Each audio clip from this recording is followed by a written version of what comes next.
ان اللہ وملائکتہ یصلون علی النبی یا ایھا الذین آمنوا صلوا علیہ وسلموا تسلیما اللہم صل وسلم علی سیدنا محمد وآلہ وصحبہ وبارک وسلم صلاۃ دائمۃ سرمدا ابدا بحمدہ تعالی و بکرم مصطفیٰ صلی اللہ تعالی علیہ وسلم۔ آج قرآن عظیم کا تیسرا پارہ مکمل ہو چکا ہے۔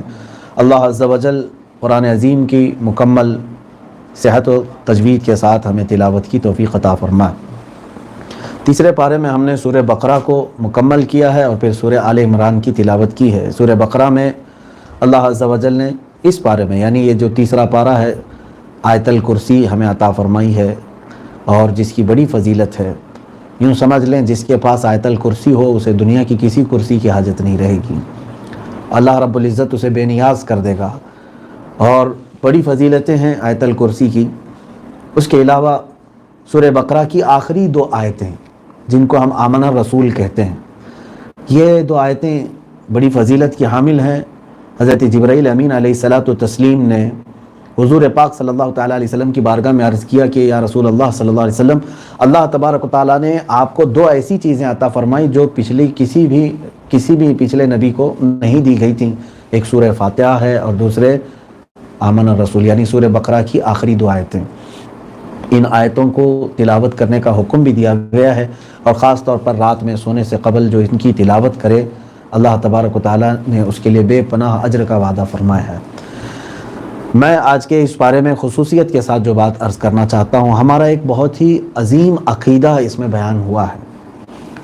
دیکھیں، اسلام کی ایک سب سے بڑی خصوصیت آپ کو اگر میں بتاؤں جس پر یہ اسلام کی بنیادیں ٹھہری ہیں، یعنی کل ملا کر کے ایک چیز سے جڑی ہوئی ہیں، تو وہ ہے عقیدہ آخرت کا عقیدہ کہ ہمیں دوبارہ اٹھایا جائے گا۔ یہ جو تصور ہے وہی ہم سب کو باندھ کر کے رکھا ہوا ہے شریعت کی ڈور سے۔ آپ اگر گناہ کرنے سے ڈرتے ہیں تو صرف اس بنیاد پر کہ ہمیں آخرت میں جواب دینا ہے۔ آپ نمازیں پڑھ رہے ہیں پابندی سے، روزے رکھ رہے ہیں، بہت ساری یہاں پر جو سیدھے راستے پر چل رہے ہیں، وہ سب آپ کو ایک عقیدے سے جوڑ کر کے کرایا جا رہا ہے کہ تمہیں مرنے کے بعد جواب دینا ہے، قیامت ہونی ہے، میدان قیامت میں آپ کو کھڑے ہو کر اپنا حساب پیش کرنا ہے۔ تو یہ جو آخرت کا عقیدہ ہے یہ ہمارے لیے ایسا ہے، یوں سمجھ کے چلیں کہ اگر آخرت کا تصور کسی بندے کے دل سے نکل گیا تو اس کا مذہب کھوکھلا ہو گیا، تو جو چاہے وہ کر سکتا ہے۔ آج دوسرے لوگوں کو جو بغیر کسی خوف کے جو لوگ اپنی اپنی عیاشیوں میں مصروف ہیں، اس کی وجہ یہی ہے کہ ان کے ہاں آخرت کا تصور نہیں ہے۔ اب یہاں پر میں کچھ باتیں آپ کو عرض کروں گا کہ اللہ عز و جل کے متعلق پوری دنیا میں کچھ لوگوں نے یہ سوچ رکھا ہے کہ ہمارے مرنے کے بعد پھر وہ کیسے اٹھائے گا ہم کو۔ جیسے ہندوستان میں موجود جو غیر مسلم ہیں، ان کا بھی عقیدہ یہی ہے کہ ہمارے مرنے کے بعد ہم اپنے چتا کو آگ لگا دیتے ہیں، راکھ کر کے پانی میں بہا دیتے ہیں تاکہ پھر اس کی استھیاں بہہ جائیں تو پھر دوسرے کو نقصان نہ پہنچائیں، اور کبھی پھر اس کا کچھ حساب کتاب نہ ہو۔ پہلے بھی ایسے تصور رہتے تھے۔ تو آخرت کا تصور اللہ عز و جل نے کئی نبیوں کو کچھ معجزے دے کر کے بھی قوموں کے درمیان اس عقیدہ آخرت کا اللہ تبارک و تعالیٰ نے احیاء فرمایا۔ مثال کے طور پر حضرت عزیر علیہ الصلاۃ والتسلیم اللہ کے ایک نبی ہیں، یہودی جن کو اللہ کا بیٹا کہتے ہیں۔ وقالت الیہود عزیر ابن اللہ، قرآن میں ہے 10ویں پارے میں اللہ تعالیٰ فرماتا ہے کہ یہود کہتے ہیں کہ عزیر اللہ کے بیٹے ہیں، جبکہ وہ ایک نبی تھے۔ ان کے ساتھ ایک عجیب و غریب معاملہ پیش آیا، اس کا تذکرہ آج ہم نے تلاوت کیا ہے 3 پارے میں۔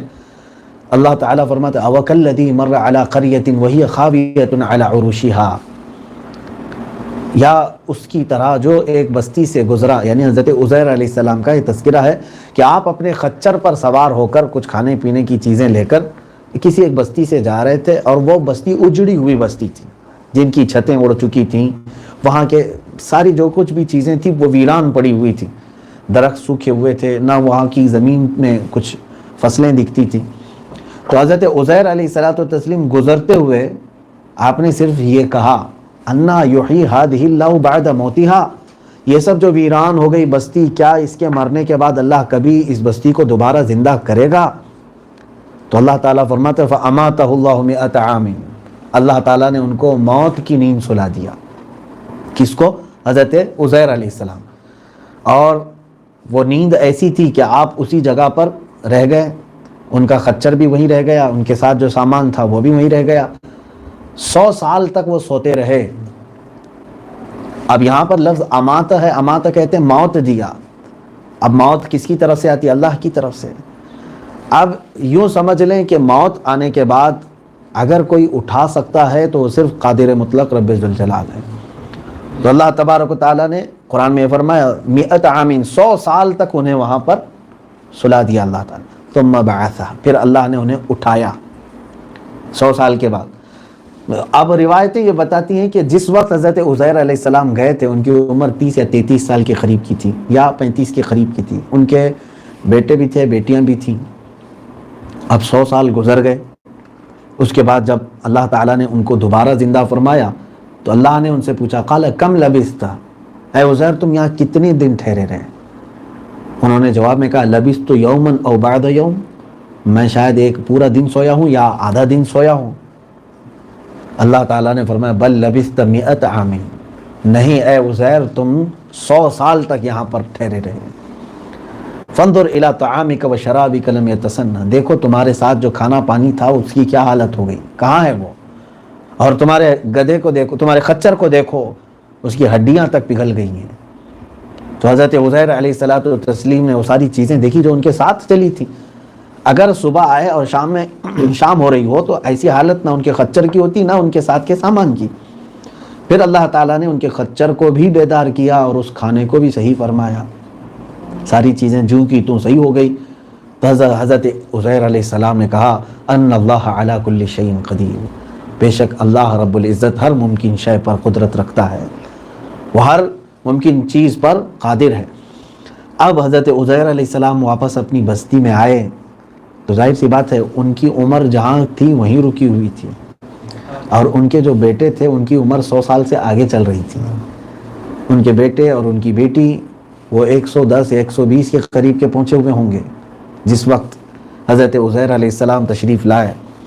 تو اب کوئی بستی میں ان کو پہچاننے والا تک نہیں تھا۔ تو حضرت عزیر علیہ السلام نے کہا میں اللہ کا نبی عزیر ہوں۔ یہ اللہ تعالیٰ نے آپ کے ساتھ معاملہ کیوں فرمایا اس کے متعلق مفسرین فرماتے ہیں اس زمانے کے جو لوگ تھے وہ موت کے بعد، مرنے کے بعد دوبارہ اٹھائے جانے کا انکار کرتے تھے کہ ایسا کیسے ہو سکتا ہے کہ کوئی مرنے کے بعد دوبارہ اٹھایا جا سکے۔ اللہ تعالیٰ نے نبی کو نشان بنایا، معجزہ دیا۔ حضرت عزیر علیہ السلام نے جب بستی سے کہا کہ میں عزیر ہوں تو لوگ مذاق بھی اڑائے کہ کون عزیر؟ عزیر کو گئے ہوئے 100 سال ہو گئے، کیا 100 سال کے بعد کوئی دوبارہ اس طرح سے لوٹتا ہے؟ ان کے گھر کی جو ایک باندی تھی کام کرنے والی، تو وہ بھی کافی بوڑھی ہو چکی تھی۔ اس وقت کی عمریں 200 سال تک بھی نارمل تھی، کسی کی عمر 300 سال تک بھی جاتی تھی۔ تو ان کے گھر کی جو ایک باندی تھی کنیز کام کرنے والی، اس نے کہا میں عزیر کو اچھی طرح سے جانتی ہوں، 2 خصوصیتیں تھی عزیر کے اندر، اگر تم عزیر ہو تو مجھے وہ دونوں علامتیں بتاؤ۔ ایک یہ کہ ان کے پیٹھ پر ایک نشان تھا، وہ خاتون کہتی ہیں کہ میں وہ نشان جانتی ہوں۔ دوسرے یہ کہ عزیر کو تورات زبانی یاد تھی جو کہ اس زمانے میں کسی کو یاد نہیں تھی۔ حضرت عزیر علیہ السلام نے اپنا دامن اٹھا کر کے پیٹھ پر دکھایا تو وہ نشان جوں کا تو موجود تھا، اور اس کے علاوہ حضرت عزیر علیہ السلام نے تورات کو پورا کا پورا زبانی لوگوں کے سامنے پڑھ کے سنایا۔ تب اس خاتون نے کہا یہی عزیر ہے، پھر تمہارے ساتھ کیا ہوا؟ تم جس وقت گئے تھے تب بھی یہی حالت اتنی ہی تھی تمہاری، اور اب آئے ہو تب بھی اتنی عمر ہے؟ تب حضرت عزیر علیہ السلام نے اپنے ساتھ پیش آیا ہوا واقعہ بتایا۔ میں ایک بستی سے گزر رہا تھا، اللہ تعالیٰ نے مجھے وہاں موت کی نیند سلایا، 100 سال کے بعد دوبارہ مولا تعالیٰ نے مجھے بیدار کیا، میرے خچر کو، میرے کھانے کو، صرف یہ بتانے کے لیے کہ اے لوگو وہ اللہ رب العزت ہر چیز پر قدرت رکھتا ہے، وہ تم جلا کر راکھ کر دو، اس راکھ سے بھی وہ اللہ تعالیٰ تمہیں دوبارہ اٹھائے گا۔ ایک یہ واقعہ آیا، جسٹ اس کے فوراً بعد ہی حضرت ابراہیم علیہ السلام کا وہ واقعہ بھی اللہ نے بیان فرمایا کہ حضرت ابراہیم علیہ السلام کے ساتھ بھی سیم ایسی چیز۔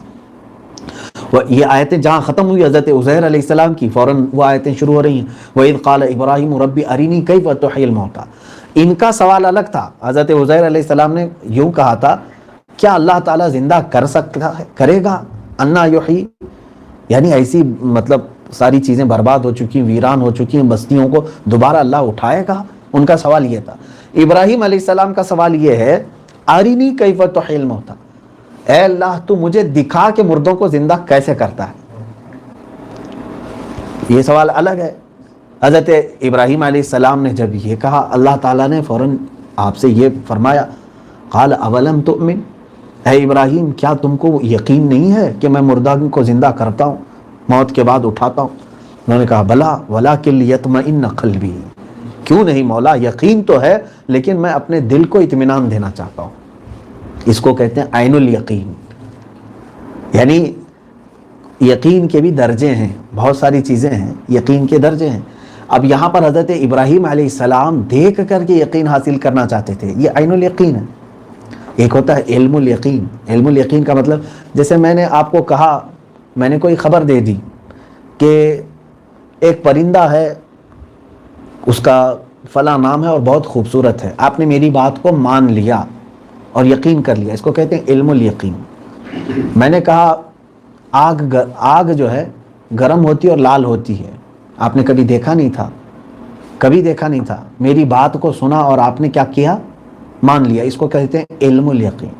لیکن آگ آپ کے سامنے رکھی گئی اور آپ نے اس کی گرمی کو محسوس کیا اور لال پن کو بھی دیکھا، تو ابھی علم الیقین پہلے سے تھا، اب عین الیقین بھی آ گیا، دیکھ کر کے یقین ہو گیا، اور اگر ہاتھ ڈال دیے تو پھر حق الیقین ہو گیا، یعنی یہ یقین کا اعلیٰ درجہ ہے۔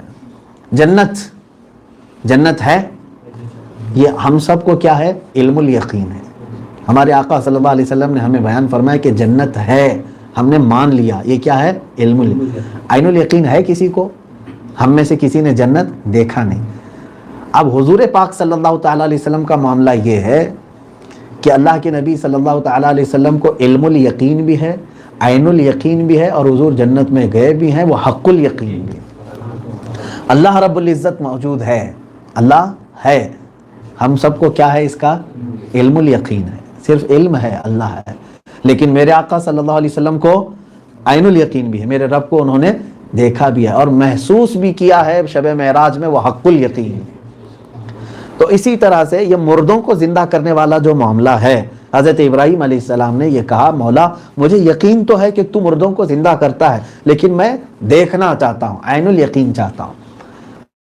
تو اللہ تعالیٰ نے فرمایا فخذ، رب تبارک و تعالیٰ کی منشا اور اس کی مصلحتیں وہی بہتر جانتا ہے۔ تم 4 پر کے ذبح کرو، قیمہ بنا کر چاروں پرندوں کو ملاؤ، پورا ان کا قیمہ ایک دوسرے سے ملاؤ اور 4 حصے کر کے 4 پہاڑوں پر گوشت رکھ کر کیا ہو۔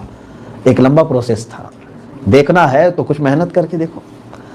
تو جب حضرت ابراہیم علیہ السلام نے اسی طرح سے کیا، اور اس کے بعد اللہ تعالیٰ نے فرمایا ثم ادعوہن، پھر ان کو بلاؤ، ان کا نام لے کر کے بلاؤ۔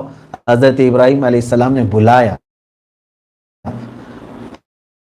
تو ان پرندوں کا گوشت بھی مل چکا تھا، ایک دوسرے کا گوشت پورا مکس ہو چکا تھا، لیکن ہوا میں وہ گوشت اڑا اور جس کا گوشت تھا اس کے جسم میں جا کر کے وہ فٹ ہوتا رہا، اور بغیر سر کے وہ پرندے اڑتے ہوئے آئے، اور جس کی منڈی جہاں تھی، جس کا منہ جہاں تھا، اس سے جڑ گئے اور زندہ ہو کر چلنے لگے۔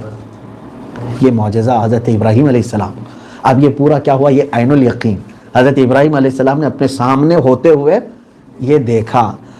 اب اللہ تبارک و تعالیٰ کی بارگاہ میں حضرت ابراہیم علیہ السلام نے یوں کہا، اے مولا مجھے علم تو تھا ہی، لیکن آج دل کو قرار آ گیا کہ یقیناً تو مرنے کے بعد لوگوں کو زندہ کرتا ہے۔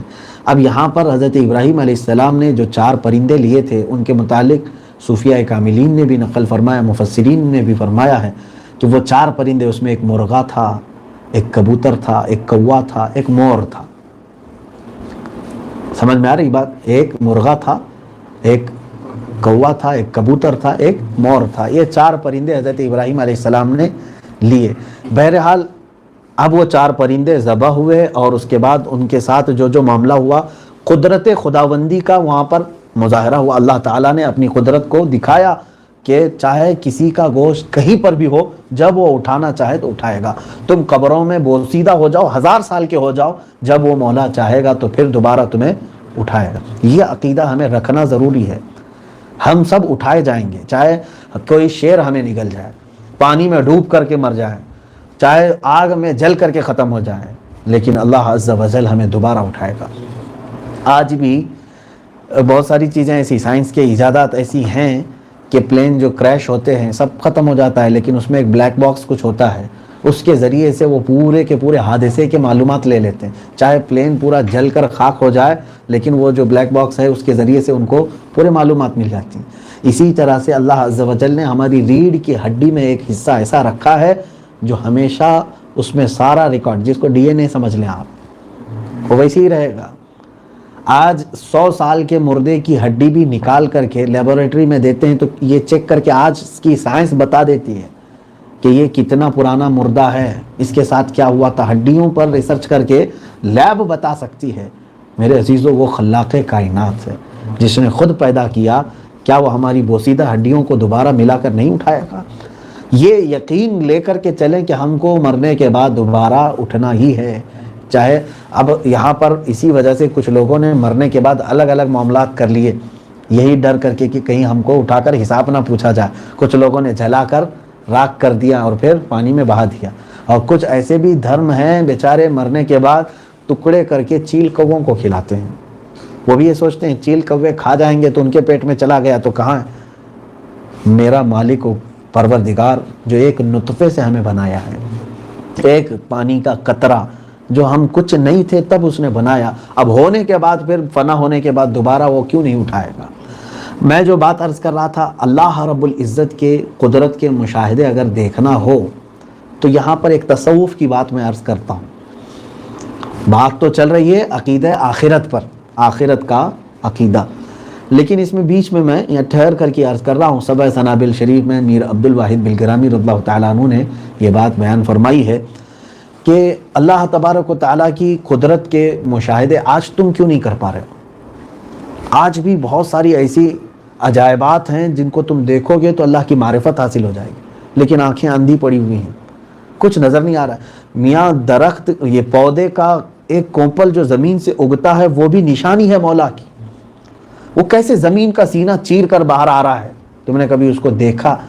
اور پودے کے اندر سے پھول کیسے کھلتے ہیں اور پھل کیسے بنتے ہیں، پھلوں کے اندر رنگ کون بھرتا ہے، مٹھاس کہاں سے آتی ہے، کھٹائی کہاں سے آتی ہے، کڑوا پن کون ڈالتا ہے، یہ سب قدرت کے ایسے مشاہدے ہیں، ہم ان کو دیکھ نہیں پا رہے۔ اس کی وجہ کیا ہے جانتے ہیں آپ؟ اس کی وجہ یہ ہے کہ بندہ جب اچھی خاصی آنکھوں پر ایسا چشمہ ڈال لے جس کے مطلب کچھ لوگ ایسے ہوتے ہیں جن کا پاور تو اچھا ہی تھا لیکن سوڈے کی بوتل والا چشمہ پہنے، کیا نظر آیا ان کو؟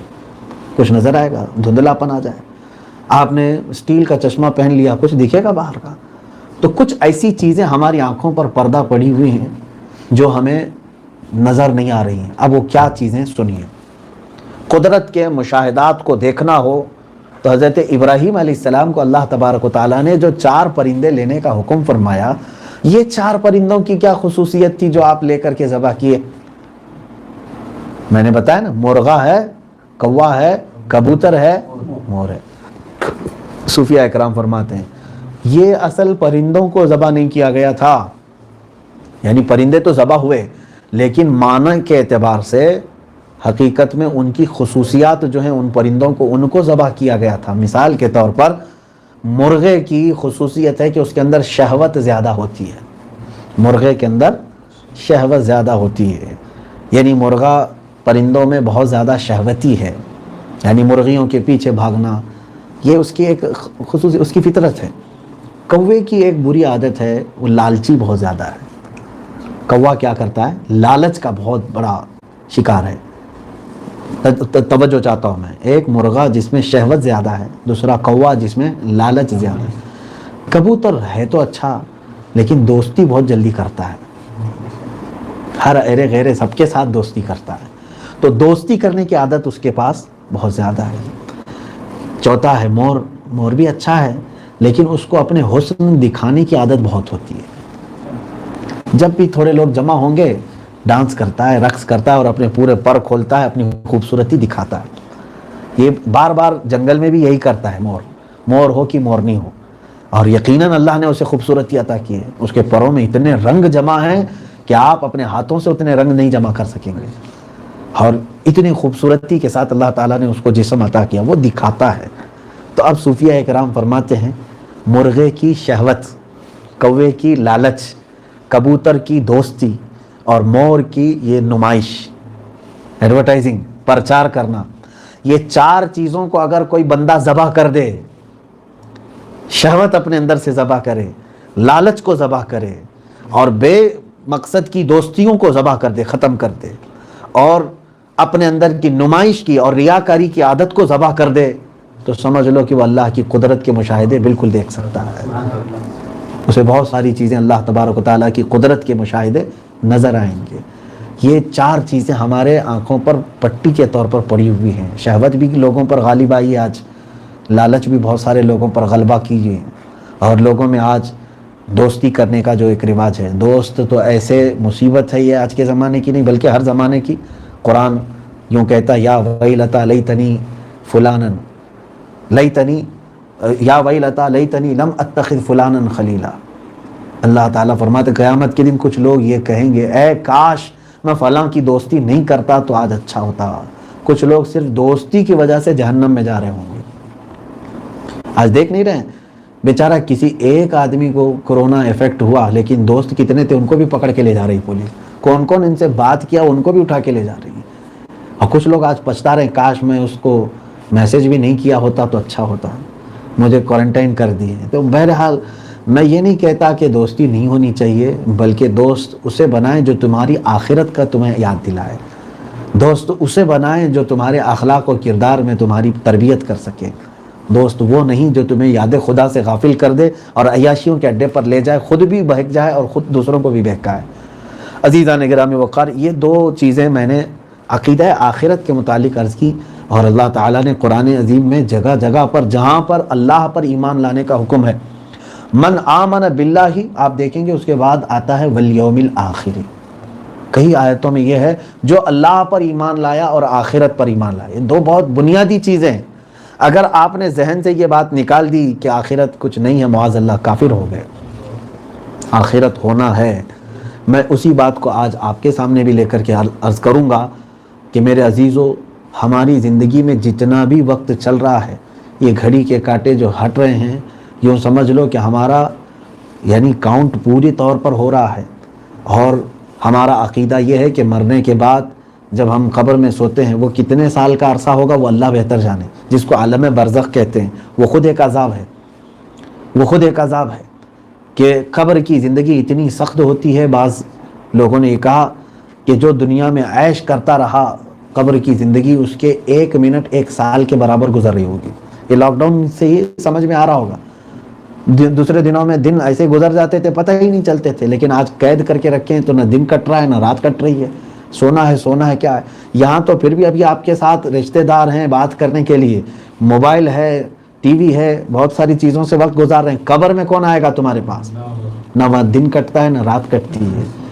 تو وہ ایک لمبی زندگی عالم برزخ کی، لیکن ہمارا عقیدہ یہ ہے کہ ایک دن ایسا آئے گا جو 50,000 سال کے برابر کا ہوگا، جس دن اللہ تعالیٰ آدم علیہ السلام سے لے کر قیامت تک آنے والے سارے انسانوں کو جمع فرمائے گا، اور وہ اس کا عدل ہے۔ اس دن اللہ تعالیٰ اعلان فرمائے گا کہ کہاں ہیں سارے لوگ، جمع ہو جائیں اور اپنا اپنا کیا ہوا سب سنائیں۔ نامہ اعمال جس کو ہم سمجھتے ہیں 4 پیج ہوں گے 5 پیج ہوں گے ہم کو دے دیں گے، نہیں، بلکہ حدیث پاک میں ہے ایک بندے کے نامہ اعمال کتابوں میں آئیں گے، اس کی کتنی کتابیں ہوں گی؟ فرمائے گا جہاں تک اس کی نظر جاتی وہاں تک صرف اس کی کتابیں ہوں گی، اور وہ بندہ چیخ چیخ کر کے کہے گا اے اللہ کیا یہ کتاب کیسی تو نے میرے پاس دے دیا، اس میں نہ کسی چھوٹی چیز کو چھوڑا نہ کوئی بڑی چیز چھوڑا ہے، سب کچھ اس میں آ گیا ہے۔ اب وہاں پر یہ جو تمام معاملات ہیں میں کیوں سنا رہا ہوں کہ اگر آپ کو یہ تصور نہیں رہے گا قیامت کا تو پھر جسم جو ہے ہمارا دنیا کے فضولیات میں، لغویات میں، عیاشیوں میں پڑ جائے گا۔ جب بھی تمہیں کسی چیز کی خواہش ہو رہی ہو برے کام کی، یہ سوچ کر کے چلو تھوڑا اور صبر کر لو، میرے لیے جنت کا شربت تیار ہے، تھوڑا اور میں صبر کر لے جاؤں، میرے لیے اللہ نے جنت کی حوریں رکھی ہیں۔ اگر تم نے یہاں کی عورتوں پر اپنا دل دے بیٹھا اور ان کے پیچھے گناہ کر لیے، سمجھ جاؤ کہ آخرت کے تمام حسن سے تمہیں محرومی ہوگی۔ تم وہاں کی ساری قربانیاں دے رہے ہو صرف 4 دنوں کی زندگی کے لیے۔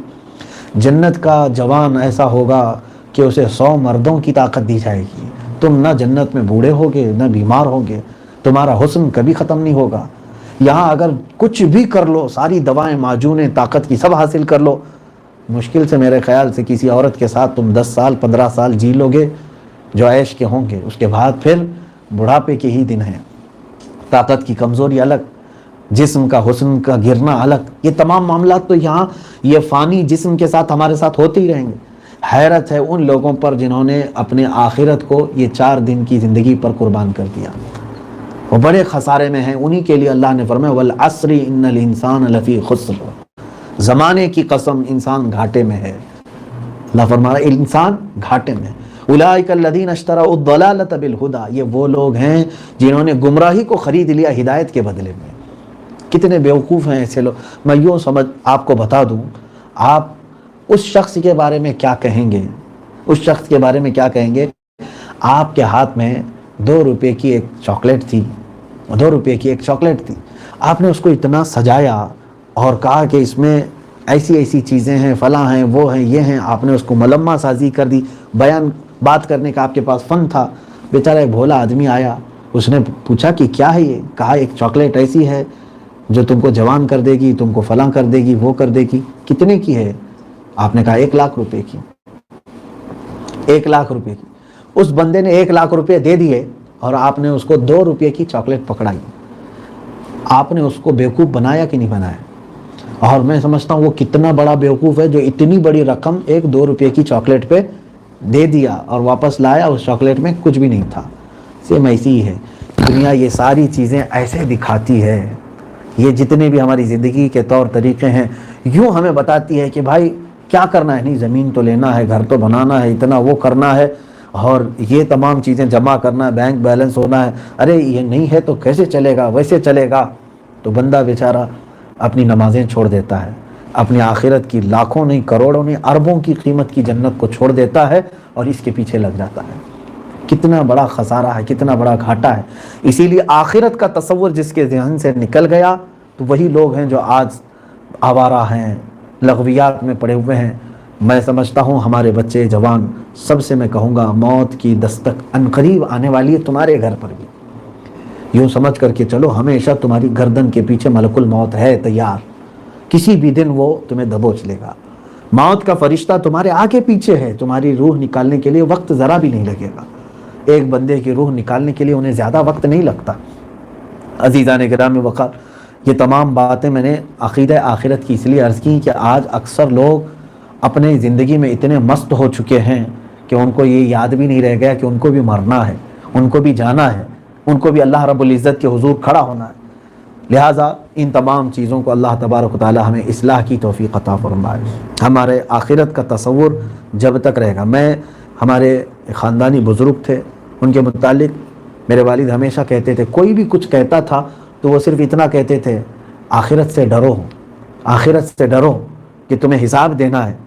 وہ کسی کو بھی کچھ بھی بولتے, بچوں کو بھی ڈانٹتے تو یوں کہتے تھے کہ بیٹا تو ایک دوسرے کے ساتھ تم جھگڑا کر رہے ہو, آخرت سے ڈرو, اللہ کے پاس تمہیں حساب دینا ہے. حتیٰ کہ حدیث پاک میں اگر آپ نے بیل کو, جانور کو بھی مارا ہے, قیامت کے دن وہ جانور بھی اٹھایا جائے گا اور وہ کہے گا کہ میرے چہرے پر فلاں پر اس نے مارا تھا, اس کو مجھے بدلہ دیا جائے. حالانکہ جانوروں کو معدوم کر دیا جائے گا بعد میں, لیکن ان کو ان کا حق دلایا جائے گا. یہ تمام چیزیں تھی آخرت کے تصور کی. بہت ساری باتیں رہ گئی ہیں عرض کرنے کی تفسیر میں. آل عمران میں اللہ تبارک و تعالیٰ نے جو باتیں عرض فرمائی ہیں, ارشاد فرمائی ہیں میرے مولا تعالیٰ نے, عقیدے کے متعلق بہت ساری ہیں.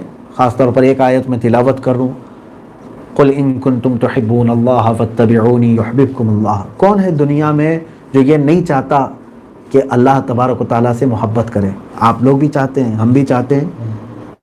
آپ چاہتے ہیں نا کہ میں اللہ سے محبت کروں. کچھ لوگوں نے مجھے یہ میسج کیا تھا کہ کچھ ایسا طریقہ بتائیے جس میں ہم صرف اللہ سے محبت کریں, ساری محبتیں نکل جائیں. میں ان کو ڈبل چیز بتاتا ہوں. آپ نے سوال کیا, کیا کیا؟ ہم اللہ سے ہی محبت کرنے لگ جائیں, ایسا کوئی وظیفہ وغیرہ بتا دو. بلکہ میں آپ کے سوال کا الٹ کر کے بتا دوں. آپ چاہ رہے ہیں نا آپ اللہ سے محبت کا راستہ دیں. اگر میں یہ بتا دوں تم نہیں, اللہ ہی تم سے محبت کرنے لگ جائے, اللہ ہی تم سے محبت کرنے لگ جائے, ہاں ہے، یہ آیت میں آج ہم نے پڑھا ہے، اللہ تعالیٰ یوں فرماتا ہے قل ان کنتم تحبون اللہ، اے محبوب آپ فرما دیں کہ اگر تم چاہتے ہو کہ اللہ سے تم محبت کرو تو ان سب سے کہو فاتبعونی، اے لوگوں میرے پیچھے چلو۔ حضور صلی اللہ علیہ وسلم کو حکم ہوا کہ آپ اپنے غلاموں سے کہیں کہ میرے پیچھے چلیں، حضور کے پیچھے چلیں، تو کیا ہوگا؟ جو حضور کے پیچھے چلا یحببکم اللہ، اللہ ان سے محبت کرے گا، اللہ ان سے محبت کرے، ان کے جو ہم غلام تھے، خلق کے پیشوا رہے، ان سے پھرے جہاں پھرا پھرائی کمی وقار میں۔ اسی کو اس آیت کا یوں سمجھ لیں، اس آیت کا ایک شعر میں ترجمہ اگر دیکھیں گے تو اقبال نے یوں کہا ہے، حضور صلی اللہ تعالیٰ علیہ وسلم کی اس محبت کو اگر میں شعر میں یعنی ترجمہ قرآن کو بتاؤں تو یوں سمجھ لیں، مشہور زمانہ شعر اقبال کا کہ کی محمد سے وفا تو نے تو ہم تیرے، اللہ تعالیٰ فرما رہا ہے کی محمد سے وفا تو نے تو ہم تیرے، یہ جہاں چیز ہے کہ لوح و قلم تیرے، سب کچھ تیرا ہے۔ حضور اکرم صلی اللہ علیہ وسلم کے پیچھے جو چلا پوری کائنات اس کے لیے نرم بنا دی جاتی ہے۔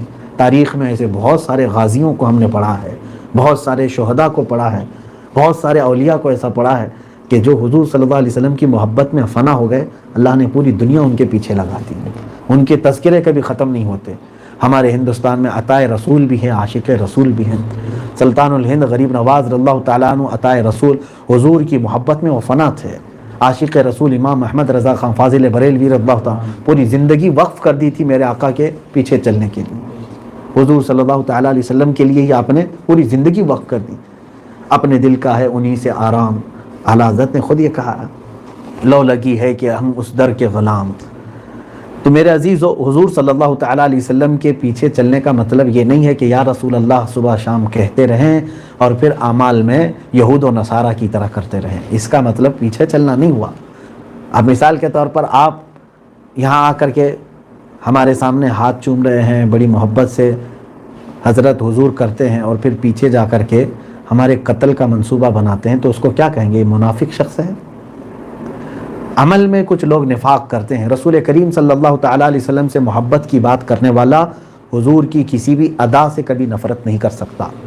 میرے آقا صلی اللہ تعالیٰ علیہ وسلم کے شکل مبارکہ سے کبھی نفرت نہیں کرتا، اسے دل و جان سے میرے آقا کی ہر چیز پسند ہونی چاہیے، تبھی سمجھ لیں۔ اسی لیے حضرت ابوبکر شبلی رحمۃ اللہ تعالیٰ علیہ بڑے پائے کے بزرگ ہیں، سلسلہ قادریہ میں ان کا ذکر بھی ہے، آپ نے پڑھا ہوگا، بہر شبلی شیر حق دنیا کے کتوں سے بچا، ایک کا رکھ عبد واحد بے ریا کے واسطے۔ حضرت ابوبکر شبلی یہ فرماتے اگر زندگی میں میرے لیے سب سے ڈیفیکلٹ سوال ایک ہے، کسی نے اگر مجھ سے یہ پوچھا کہ تو حضور صلی اللہ علیہ وسلم سے محبت کرتا ہے یا نہیں، یہ کوئی ڈیفیکلٹ سوال ہے، مشکل سوال ہے۔ اگر میں آپ سے پوچھوں تو آپ فوراً، ابھی میرا جو سوال ختم نہیں ہوگا، فوراً پکاریں گے یا رسول اللہ ہم تو آپ سے محبت، لیکن حضرت ابوبکر شبلی فرماتے ہیں میرے لیے زندگی کا یہ سب سے سخت سوال ہے۔ پوچھا کیوں؟ کہا کہ اگر میں نہ کہہ دوں کافر ہو جاؤں گا، حضور صلی اللہ علیہ وسلم سے محبت نہیں ہے اگر کہہ دیا تو کیا ہو گیا؟ کافر ہو گیا، اور اگر ہاں کہہ دوں تو پھر میرا دل کہے گا کہ کہاں ہے تیرے اعمال اور کہاں ہے رسول پاک، کیا جھوٹا پڑ جاؤں گا۔ دونوں بھی چیزیں ہمارے لیے سخت ہے۔ جب وہ اس پائے کے ولی یہ کہتے ہیں تو آج ہم لوگوں کو احتساب کی ضرورت ہے۔ اسی پارے میں اللہ تعالیٰ نے ایک وعدہ نبیوں سے لیا تھا، اس کا ذکر بھی آیا ہے۔ سارے نبیوں کی روحوں کو اللہ نے ایک دن جمع کیا۔ 3 طرح کے وعدے اللہ تعالیٰ نے لیے ہیں، ایک نبیوں سے، ایک علماء سے، اور ایک تمام انسانوں سے۔ یہ تینوں کے تذکرے قرآن میں ہیں، میثاق کہتے ہیں اس کو، وعدہ لینا۔ مثال کے طور پر سب کو جمع کیا اور ہم آپ سے وعدہ لیتے ہیں کہ ایسا کرو گے یا نہیں کرو گے۔ اللہ نے پورے نبیوں کی روحوں کو جمع کیا اور ایک عہد لیا ان سب سے۔ وہ آیت ہے وَإِذْ أَخَذَ اللَّهُ مِيثَاقَ النَّبِيِّينَ لَمَا آتَيْتُكُم مِّن كِتَابٍ وَحِكْمَةٍ، اللہ نے فرمایا یاد کرو تمام نبیوں سے ہم نے ایک عہد لیا، وعدہ لیا کہ ہم تمہیں کتاب بھی دیں گے، حکمت علم بھی دیں گے، لیکن اے نبیو جب تم دنیا میں جاؤ گے تمہارے زمانے میں اگر میرا محبوب رسول آ گیا، کون؟ محمد صلی اللہ تعالیٰ علیہ وسلم، لَتُؤْمِنُنَّ بِهِ وَلَتَنْصُرُنَّهُ، اللہ فرماتے ہیں تم ضرور اس پر ایمان لاؤ گے، اس پر ایمان لاؤ گے، صرف ایمان نہیں، وَلَتَنْصُرُنَّهُ، اور سب کے سب اس کی مل کے مدد کرو گے۔ اتنا ہی نہیں، اللہ نے یہ فرمایا اور اس کے بعد پوچھا سارے نبیوں سے اقررتم، کیا تمہیں اس بات کا اقرار ہے؟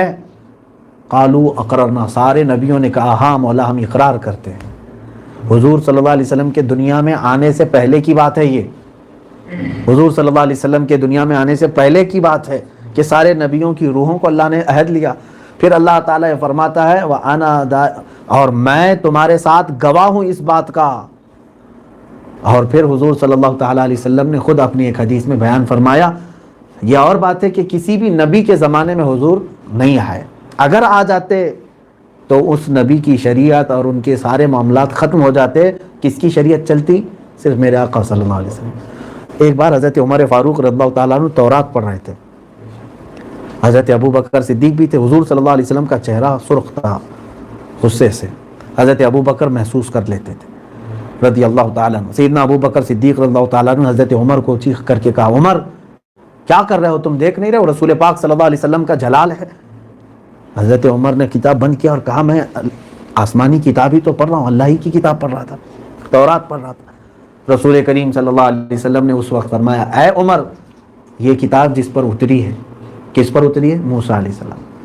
اگر یہ تو آج آپ پڑھ رہے ہیں نا کتاب، جس پر یہ کتاب اتری ہے موسیٰ علیہ السلام، وہ بھی اگر آج ہوتے تو قرآن پڑھنے کے علاوہ ان کے پاس کوئی راستہ نہ ہوتا، ہاں کہ وہ قرآن ہی پڑھتے، کیونکہ ساری شریعتیں منسوخ ہو جاتی، صرف ہمارے نبی صلی اللہ علیہ وسلم کی ہی شریعت چلتی۔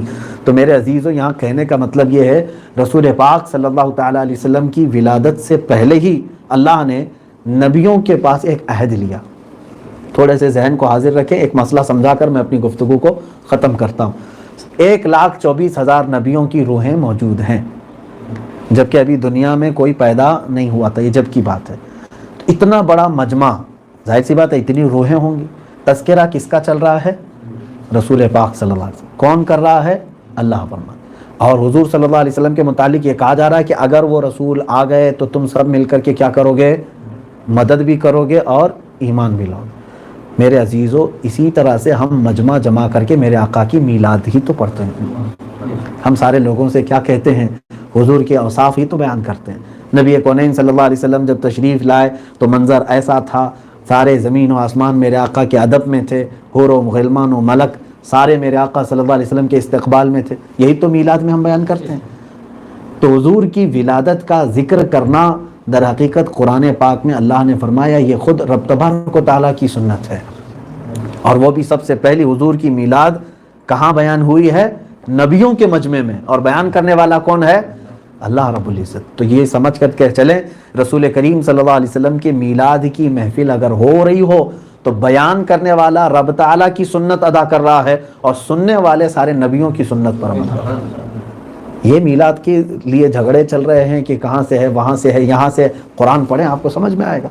بہرحال ہم ہیں الحمدللہ، ہمارے لیے تو اتنا ہی کافی ہے کہ وہ جہنم میں گیا جو ان سے مستغنی ہوا، ہم رسول اللہ کے جنت رسول اللہ، بلکہ ہے خلیل اللہ کو حاجت رسول اللہ کی، عرش حق ہے مسند رفعت رسول اللہ کی، دیکھنی ہے حشر میں عزت رسول اللہ کی۔ تو بہرحال ہم یہ سمجھ کر کے چلیں کہ اللہ کے حبیب صلی اللہ تعالیٰ علیہ وسلم ہمارے درمیان ہیں۔ اللہ تعالیٰ نے یہ اتنا بڑا اعزاز ہمیں عطا فرمایا ہے کہ ہر سانس کے بدلے بھی ہم درود پڑھیں تو بھی اس کا شکر نہیں ادا ہو سکے گا۔ اللہ کریم ہم سب کو کہنے سننے سے زیادہ عمل کی توفیق عطا فرمائے۔ سورہ آل عمران میں بہت ساری چیزیں تھیں، میں نہیں کہہ سکا، پچھلی تفسیروں میں بھی ہماری باتیں عرض ہو چکی ہیں۔ آل عمران حضرت عیسیٰ علیہ السلام کے خاندان کو کہتے ہیں۔ عیسیٰ علیہ السلام کے نانا حضرت عمران اور ان کی بیوی حضرت حنا اور حضرت عیسیٰ علیہ السلام کی ماں حضرت مریم، یہی انہی لوگوں کو آل عمران کہتے ہیں۔ عمران کی آل و اولاد، بس یہی 4 ہی لوگ ہیں اس کے اندر، آل ان کو کہا گیا ہے۔ ان کا تذکرہ سورہ آل عمران میں ہے۔ بہت ساری باتیں ہیں، انشاءاللہ العزیز پھر موقع ملے تو عرض کروں گا۔ اللہ کریم قرآن عظیم کی ہر آیت پر عمل کی توفیق عطا فرمائے۔ قیامت کے دن مولا تعالیٰ اس قرآن عظیم کو ہمارا شفیع اور ہمارا حمایتی بنائے، ہمارے خلاف کھڑے ہونے والا نہ بنائے۔ وآخر دعوانا ان الحمد للہ رب العالمین۔ السلام علیکم۔